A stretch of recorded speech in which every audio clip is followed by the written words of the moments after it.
Many years ago, we Rotarians made a promise to the children of the world to rid our planet of the scourge of polio. We keep our promises, and the eradication of polio remains Rotary's highest priority. In order to cross the finish line, we need to remain vigilant. As Rotarians, we need to continue to educate ourselves, our fellow members, and the public on the devastating effects of this virus on children and their families. It's my pleasure to share a special preview of Rotary's documentary, Drop to Zero. It's an in-depth look at the historic effort to eradicate polio. I know you'll find this film as meaningful as I do. Let's take a look.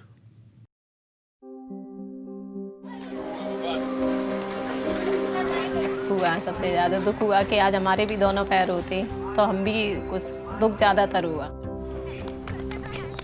I had a sore throat and a high fever. My dad took me to the doctor and they called my name and I got up and collapsed. And the doctor said she has polio. Từ đó cô chạy bươi như chợ tư nó thứ chạy chạy cô chỉ đi mó cái nửa lúa đũa nó nè. Polio has preyed on humanity for thousands of years, moving around the world from person to person in an unbroken chain of infection. In the early 1950s, there was a particularly intense outbreak in the United States that crippled nearly 60,000 people. It was really frightening because there was no vaccine and you never knew who was going to get polio. Everybody knew somebody who had the disease. It's been described as the AIDS of the time. And in the parks, precautions are taken to prevent gatherings of youngsters. Parents wouldn't let their children go swimming. Movie theaters were closed. People were kept inside. Nobody knew what was happening. What we know today is that polio is spread by contact with contaminated food, water, or human waste. When the virus multiplies in the intestines, many children will only suffer from mild flu-like symptoms.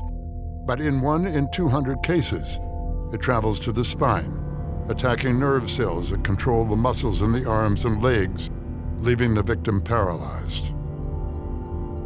In the worst cases, the victim dies, unable to breathe or swallow.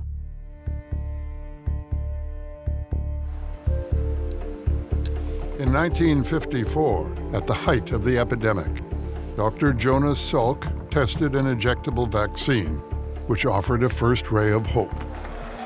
Approximately 5 years later, Dr. Albert Sabin developed an oral vaccine that was less expensive and easier to use. Humanity finally seemed to be gaining the upper hand. Dr. Salk, you have said that eliminating polio is no longer a scientific problem. I take it you were correctly quoted. Yes, Mr. Spivak. I think that it's a social and economic problem. The problem is not one of vaccine effectiveness, but one of vaccine use. Jonas Salk was right. By 1979, 61 countries had used the 2 vaccines to eradicate polio, including the United States and Canada. But in the rest of the world, we were still seeing 350,000 children paralyzed every year. So that was part of what contributed to the launching of the Global Polio Eradication Initiative, to ensure that every single child benefits from vaccination. No child should have polio. We come to this hour grateful for the achievements of the past. The drive for global eradication came from a most unlikely source. Rotary International, a group of business and professional leaders dedicated to public service, was looking for a global project to celebrate its 75th anniversary. Smallpox had been eradicated just 1 year before, so we decided to take on polio. It seemed like an impossible dream. When we first approached the World Health Organization about working with us to eradicate polio, they felt that we were amateurs, we didn't know what we were talking about, that we really didn't have anything to bring to the table.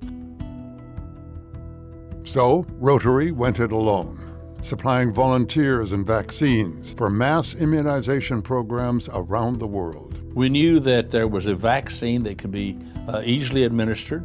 It could be done by non-professional individuals by just putting 2 little drops into the child's mouth. From Brazil to El Salvador, from Indonesia to the Ivory Coast.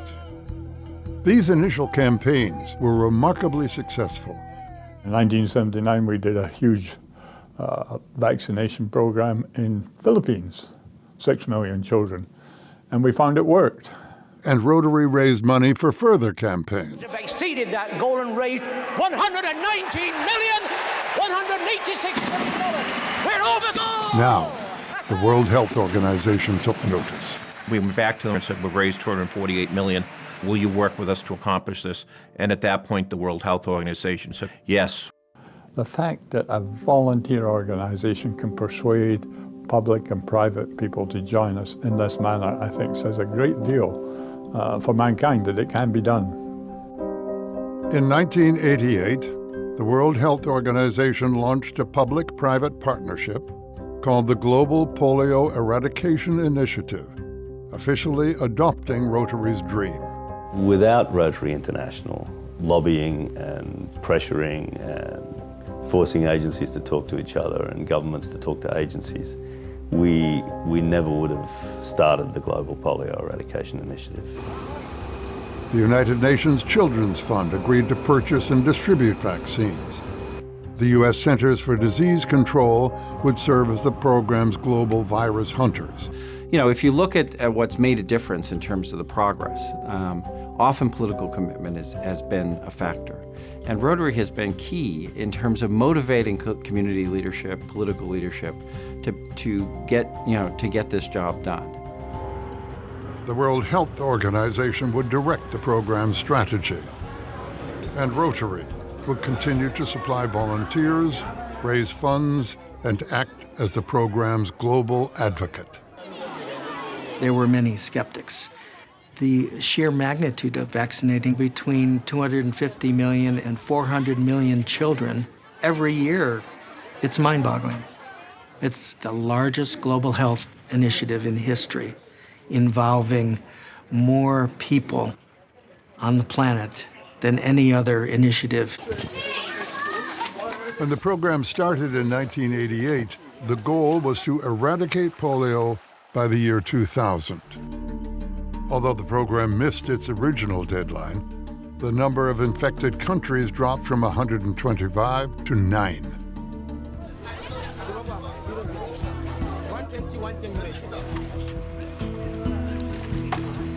To provide vaccine to remote areas, the polio program has built a globe-spanning network called a cold chain, which keeps the vaccine from spoiling. The cold chain begins with private sector drug companies that supply billions of doses of vaccine to UNICEF, which stockpiles, manages, and transports the vaccine to polio programs around the world. It's very, very difficult at the best of times to be able to reach people consistently every month with a viable vaccine that you've kept at the right temperature and get to every household and reach every child, let alone in areas of civil crisis. This has brought to the fore our need to ensure that we do not become complacent, because this is what the virus does. It surprises you.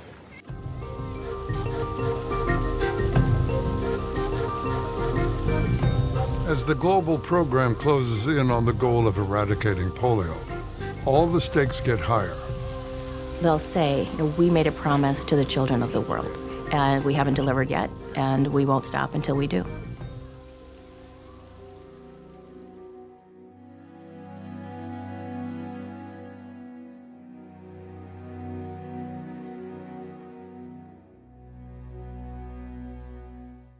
We need each of you to advocate for continued support from government and elected officials, to talk to your fellow club members, family, and friends, to ask them to join you in making a financial contribution.